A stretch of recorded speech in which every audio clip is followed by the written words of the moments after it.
Next, double fertilization. Pollen germinate on the stigmatic surface.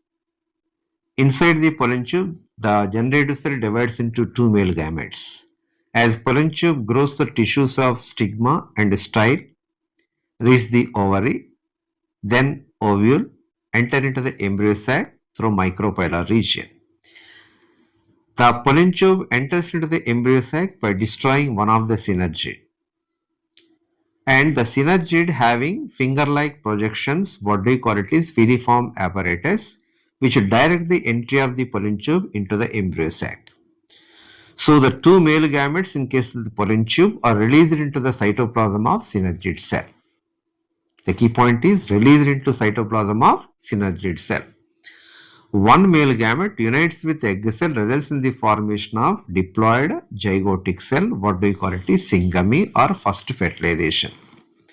Second male gamete unites with two polar nuclei, two haploid polar nuclei or a diploid secondary nucleus, results in the formation of primary endosperm nucleus.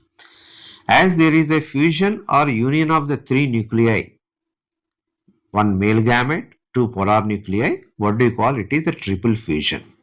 The triple fusion results in primary endosperm nucleus. As two types of fertilization, the first fertilization that is syngamy results in the zygote, second fertilization that is triple fusion results in the formation of primary endosperm nucleus, what do you call it is double fertilization. The double fertilization is the characteristic feature of angiosperms. So, the primary endosperm cell after formation of primary endosperm nucleus, it develops into endosperm, triploid endosperm.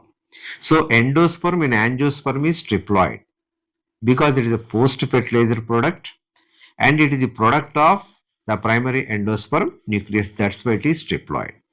In case of gymnosperm, the female gametophyte itself acts as an endosperm nutritive, that is haploid. In gymnosperm, it is a pre-fertilizer product directly developed from the megaspore. Next, numerically, in case of the double fertilization, how many nuclei which are involved in double fertilization? 5 nuclei which are involved. What are 5 nuclei? 2 male gametes, 1 egg cell, 2 polar nuclei. How many nuclei are involved in first fertilization? 2 egg cell and male gametes. How many nuclei which are involved in triple fusion? 3. 1 male gamete, 2 polar nucleus. So how many total nuclei are involved in double fertilization? 5. How many maternal nuclei are involved in double fertilization? 3. 2 polar nuclei, 1 egg cell. How many paternal nuclei are involved in double fertilization? 2 male gametes. How many parental nuclei are involved? Maternal, paternal, 5 nuclei. How many cells are directly involved in fertilization? 2 egg cell and central cell. How many cells not involved in fertilization? 5 2 synergid cell, 3 antibodal, 5. Next, post-fertilization changes. The changes that occur after fertilization, what do you call post-fertilization changes? As the zygote develop into embryo, primary endosperm nucleus develop into endosperm, triploid endosperm, ovule becomes the seed, ovary becomes the fruit, endosperm.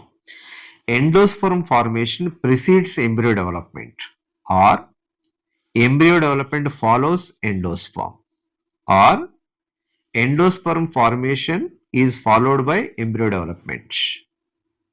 So, endosperm formation, why it precedes the embryo development? To ensure the proper nutrition to the embryo. As the primary endosperm cell develop into endosperm. Most common type of the endosperm formed in case of angiosperm. The primary endosperm nucleus, after undergoing successive mitotic division, forms many free nuclei. What do you call it? Is the free nuclear endosperm. Cell wall formation occurs after subsequent stages. So, number of free nuclei before cell wall formation, that is cellularization, vastly different. It that is varies to great extent. Why? Because in some angiospermic plant, few free nuclei form. In some, hundreds of free nuclei form. In some, thousands of free nuclei form. That's why number of free nuclei before cell wall formation varies to great extent. In case of coconut, thousands of free nuclei are formed, what we call free nuclear endosperm. After cell wall formation, what we call it is the kernel or copra, that's what we call it is cellular endosperm. So in coconut, free nuclear endosperm triploid and cellular endosperm. If you split open the seeds of certain pisum, dolichos and chickpea and castor, you will see whether it is endospermic or non-endospermic. In some seeds, endosperm, it is a persistent. If you take rice, wheat, maize, monocot, endosperm is persistent present. In these rice, wheat and maize, the endosperm is persistent, and pisum, dolichos and chickpea, endospermic completely consumed with developing embryo, that is non-endospermic. So endosperm formed, but endosperm consumed by the developing embryo makes them non-endospermic in case of pisum, dolichos, chickpea. So embryo development not fully at expense of the endosperm in case of rice, wheat, maize. That's why it is endospermic seed. Next, embryo. The zygote formed at micropylar end of the embryo sac, that is anterior side, divide and develop into embryo. In most of the cases, the zygote divide only after some amount of endosperm is formed. Why? To ensure the proper nutrition to the developing embryo. Because the endosperm stores the food reserves and provide nourishment to the embryo. And the seed in case of monocot and dicot differs vastly. But early stages of the embryo development, that is embryogeny, is similar in dicot as well as monocot. Only early stages of embryo development. The zygote divides and develops into proembryo, having few-celled embryo, then into globular embryo. The globular embryo having a middle multicellular uniceriate suspensor, and later the stage it is the heart-shaped, the chordate embryo, having the suspensor that suspend this part is the chordate embryo, and tip of the suspensor having a globular pod that is nothing but haustoria, sucks nourishment from the endosperm. And next stage it is the mature embryo, what they call torpedo stage.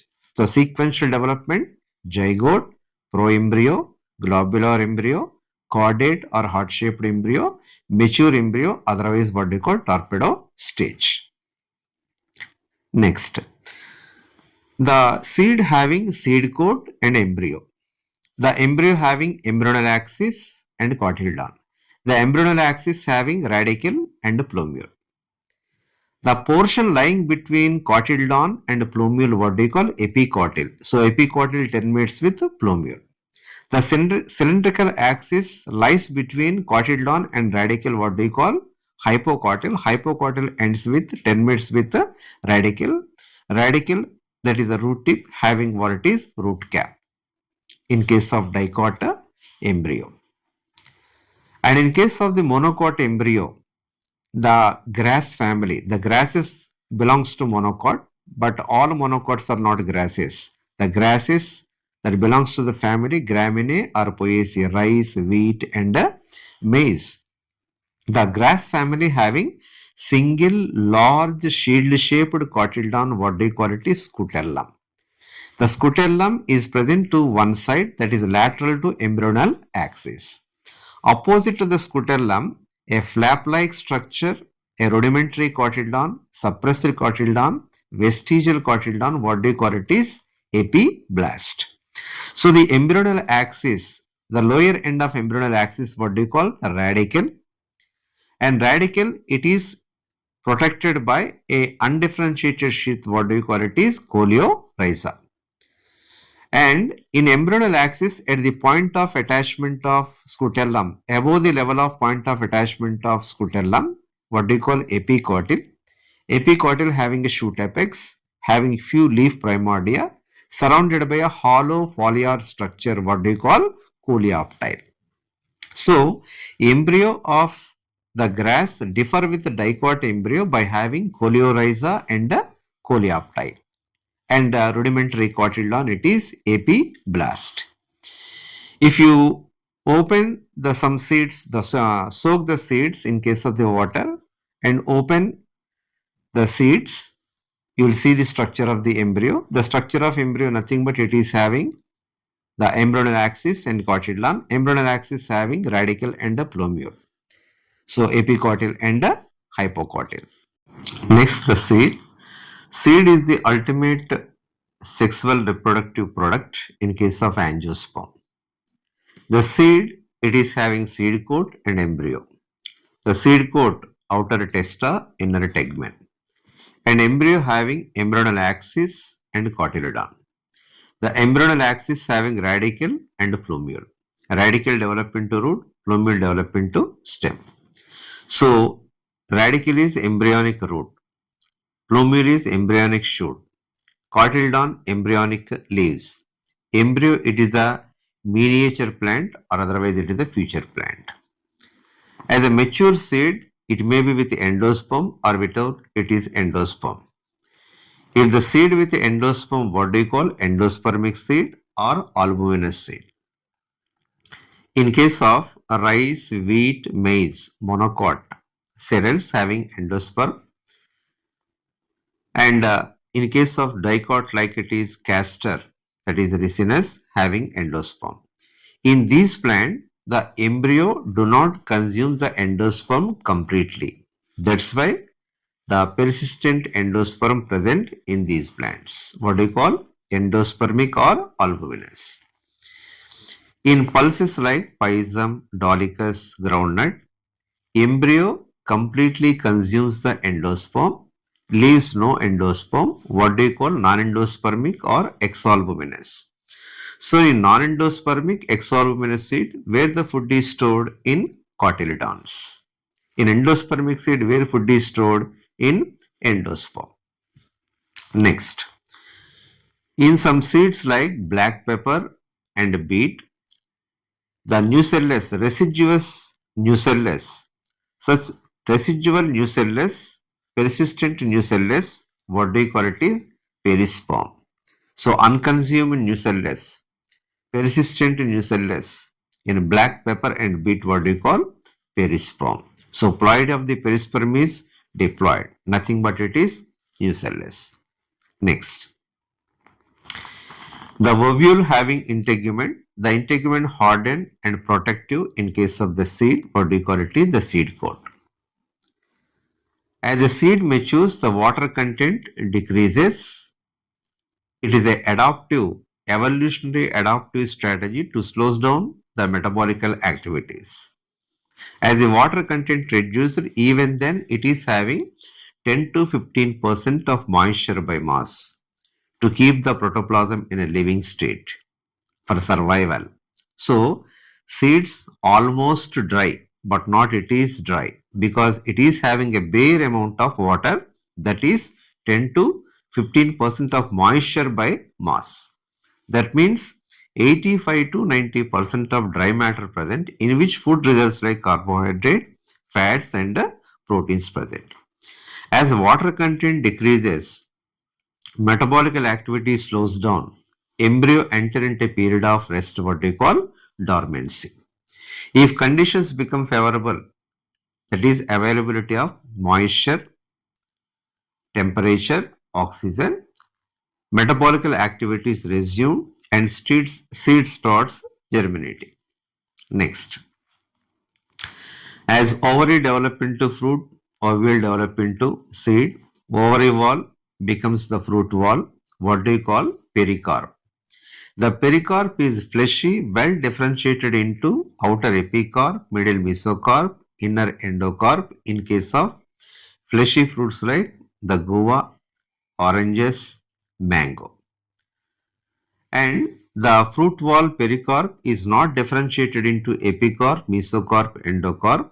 Such a pericarp is dry in case of the dry fruits like groundnut and mustard.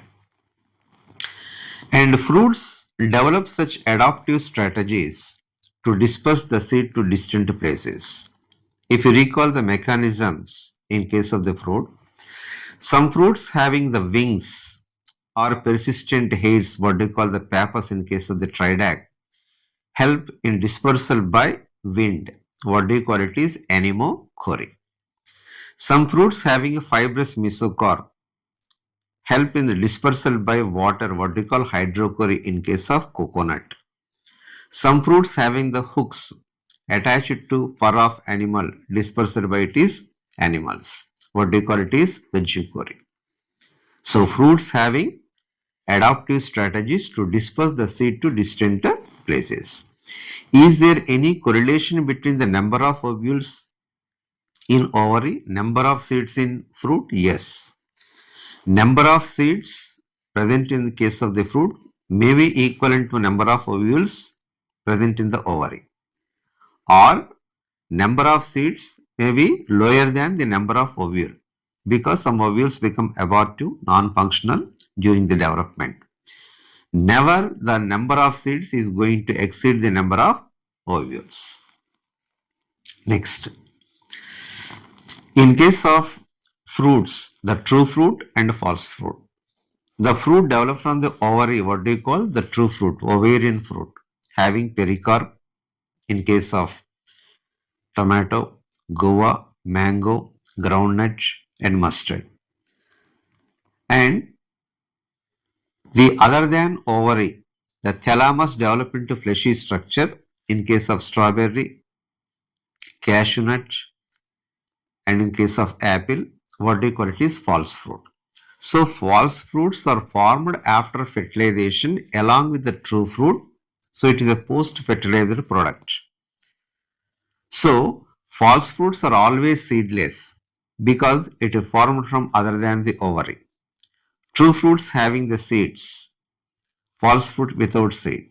True fruit with pericarp, false fruit without pericarp. In case of in case of apple, the thalamus it is edible. The core of the true fruit having the seed. In case of cashew nut, the fleshy structure developed from the thalamus and the nut present at the base, it is the true fruit. In case of strawberry, the fleshy structure developed from thalamus having single seeded achenes. And some fruit develop without fertilization, what we call parthenocarpic fruit. Such parthenocarpic fruit usually it is seedless. If parthenocarpic fruit having seed, it is without embryo, what we call pseudo seed. So parthenocarpic fruit may have seed, but false fruit always seedless. And parthenocarpy is induced by the chemicals, that is hormones like auxins and gibberellin. So in case of the grapes and banana, it can be induced. Seeds offer several advantages to angiospermic plant. So what are such advantages? As most important reproductive process, the pollination and fertilization are independent of water. So seed formation is more dependable. So why seed formation is more dependable? As do not depend on water for fertilization. It is assured, it is certain. Seed formation is assured and it is certain. If you take bryophyte and pteridophyte, the fertilization is uncertain because it depends on water for movement of male gametes to carry out fertilization. Next, seed develop different adaptive strategies to dispersal to distant areas for colonization. If the seed fall on the same area near the same plant, it has to face struggle for existence. In order to avoid struggle for existence for space, minerals and water, it developed the strategies. Low weight seed dispersed by it is the wind, and certain seed dispersed by water, and certain seed dispersed by animals. As animals depends upon the pulp of the fruit, so seed dispersed to distant places, it come along with the fecal matter. And seed is not merely a reproductive product.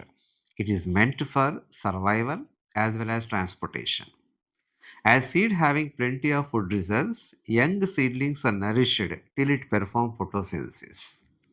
If we take the dicot seed, the food is stored in case of the cotyledon. It provides nourishment. If we take the monocot seed, endosperm store food material. So young seedlings are nourished till it performs photosynthesis due to storage of plenty of food reserve. Next, as it is having tough seed coat, it protects young embryo. And it is the product of sexual reproduction, variations are created. If there are variation, the diversity of the species, adaptability to wide range, that is different areas. So response in the form of what it is, the fruits and seeds. Next, the agriculture. For agriculture, what is important? Seed is very, very important. So main basis for agriculture is the seed. And two important events in case of agriculture, dehydration and dormancy. So we are so lucky that seed develops such a evolved mechanism to slows down the metabolism. Because in mature seed, it loses water content. So embryo forced to enter into the dormancy. So it tide over unfavorable condition. When return of favorable conditions, seeds start germinating. That is one advantage. Imagine the agriculture without the seed. There is no agriculture without the seed. And imagine agriculture with the seed if straight away germinate and develop into new plant. In this condition also you cannot expect in agriculture. So seed has to be stored for presently for food and to raise crop for next generation. So seed is the basis for agriculture. Dehydration, dormancy are crucial event in case of agriculture for storage of the seed to raise the crop for what? Next generation. Next, how long seeds remain viable after dispersal? How long it remain alive, viable after dispersal? It is highly variable. It depends upon abiotic factor, biotic factor, and internal, that is genetic predisposition. So it is highly variable. And seeds of few number of species loses viability within months, but large number of species seeds remain viable for many years, even hundreds of years. There are many records. Lupine, Lupinus orchiticus, a member of Fabaceae, it is an ornamental plant, and seeds which are excavated from orchitic tundra, and seeds remain viable even after 10,000 years, germinated and develop into plant and produce the flowers. And there is another example, and recent excavations, archaeological excavations near Dead Sea, King Herod Palace. So Dead Sea is not a sea, it is a large lake, a saltish lake near Jordan and Israel border, where it was excavated, the Phoenix dactylifera, 2000 years, the viable period. Next. So the flowers of the plant having enormous reproductive capacities. So with enormous reproductive capacities, we may ask some question. How many eggs are present in embryo sac? One egg is present in embryo sac. How many ovules are present in case of ovary? One to many ovule. One in case of rice, wheat, maize. Many ovules in case of watermelon, papaya and papaver. And how many flowers are present in case of the plant? Many flowers. How many ovaries are present in the flower? In a typical flower having one ovary. In case of syncarpus condition, the ovaries which are fused. In case of apocarpus condition, the ovaries of the carpel which are free. Next. And the plants, the fruits having very small seed, the tiny seed in case of the ficus, but large number of the seed. And the tiny seed of the ficus can develop into a huge tree. How it is possible? After germination, the development is the sum of the growth and differentiation. The growth cell divisions and elongation. Differentiation leads to maturation. So tiny seed of the ficus can develop into huge tree with involvement of development, growth and differentiation. Is there any other plant in which the tiny seeds are present? Yes. Orabanki, a complete root parasite. Striga, a partial root parasite having thousands of the tiny seed. And is there any other plant such a tiny seed develop into a huge structure over the years? There is Eucalyptus globulus, the gem tree having the tiny seed and over the years develop into it is a large structure. Next, apomixis and polyembryony. Seed is the product of fertilization, but in some flowering plants like Asteraceae, that is Compositae family, and the grasses, that is the Graminae or Poaceae, some species in these families, Asteraceae as well as the Graminae or Poaceae, the development of seed without fertilization, what do you call it, is apomixis. That means without union of gamete, without fertilization. Development of fruit without fertilization, it is parthenocarpy. Development of embryo without fertilization is parthenogenesis. Development of seed without fertilization, it is apomixis. In these three, parthenocarpy, parthenogenesis, apomixis, one common thing is absence of fertilization, that is without fertilization. Next, so apomixis is a form of asexual reproduction that mimics sexual reproduction. It is not a sexual reproduction but mimics sexual reproduction, because apomixis is independent of pollination as well as fertilization. In case of fertilization, the egg cell, it is the haploid, it is a product of meiosis. But in this, the diploid egg cell formed without reduction division develop into diploid embryo without fertilization. Very often, many varieties of citrus and mango, the nucellular cell surrounding the embryo sac protrudes into embryo sac of different sizes and shapes. What do you call it is polyembryony. Presence of more than one embryo in the ovule, what do you call polyembryony. So many varieties of citrus and mango exhibit polyembryony due to nucellus. So what do you call adventive embryony? That is not a normal embryony.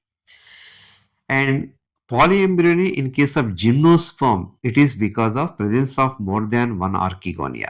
As more than one archegonia involved in fertilization, we do expect many embryos in gymnosperm. In this, because of nucellus. So what do you call adventive polyembryony? And we are using hybrid varieties, the hybrid seeds in case of vegetable crops and food crops. Why are you using hybrid varieties? So more productivity. And hybrid seeds inexpensive to the farmer. Why it is expensive to the farmer? He has to buy the seed every year from seed cafeteria. Why seeds have to be produced every year afresh? Because the characters are segregated from generation to generation. Why characters are segregated from generation to generation? There is no control over pollination.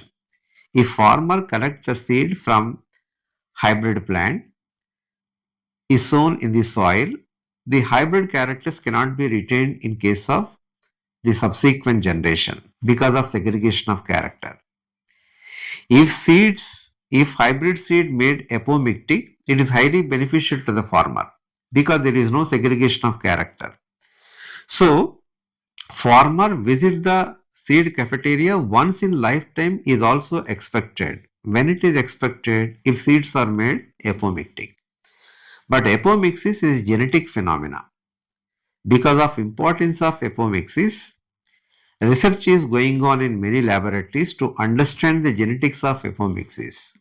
If you are able to find out the genes responsible for apomixis, if you are successful in transferring the apomictic genes into hybrid varieties, it is highly beneficial to the farmer. So, because The homogeneous population obtained from the single parent due to apomictic seed, what do you call it is the clones. What is the ploidy of apomictic embryos? Diploid. Can it be considered as the clones? Yes, because the plants which are generated from the parent similar morphologically as well as genetically. Suppose for example 100 seeds are collected from the field, the citrus seeds are collected, made to germinate. Some plants shows variation with mother plant, some plant exactly similar to the mother plant. What is the reason? Some seeds having the embryo, it is the zygotic embryos, and some seed which is having embryo, it is apomictic embryos. So the plant generated from apomictic embryos which are similar to the mother plant. The plant not exactly similar to the mother plant shows variation, certain it is zygotic embryos.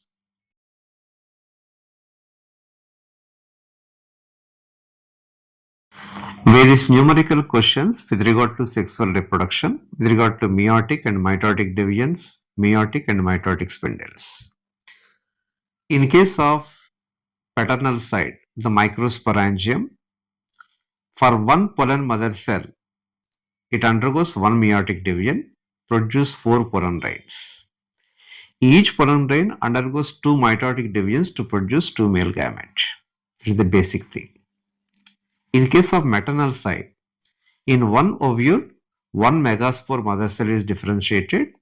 One megaspore mother cell undergoes one meiotic division. One meiotic division means 3 meiotic spindles. 4 megaspores are formed. Only one it is functional. That functional megaspore undergoes 7 mitotic divisions to produce 8 nucleate embryo sac. So for formation of one embryo sac from one ovule, 3 meiotic spindle, 7 mitotic spindles are formed. Suppose the question it is like this. For formation of 120 seeds from 120 ovules, how many reduction divisions are required? How many meiotic spindles are formed? How many mitotic spindles are formed? How many paternal spindles are formed? How many parental spindles are formed? Like this question. So the question it is 120 seeds from 120 ovules. In order to form 120 ovules into 120 seeds, it requires 120 pollen grains. That means each ovule receives one pollen grain. If you take first from paternal side, one pollen mother cell is going to give 4 pollen grain. That means one pollen mother cell, one meiotic division, 4 pollen grain. As 120 pollen grain, how many meiotic divisions, how many pollen mother cells? 120 by 4, 30 pollen mother cell. 30 pollen mother cell means 30 meiotic division. 30 meiotic division means each meiotic division produces 3 meiotic spindle.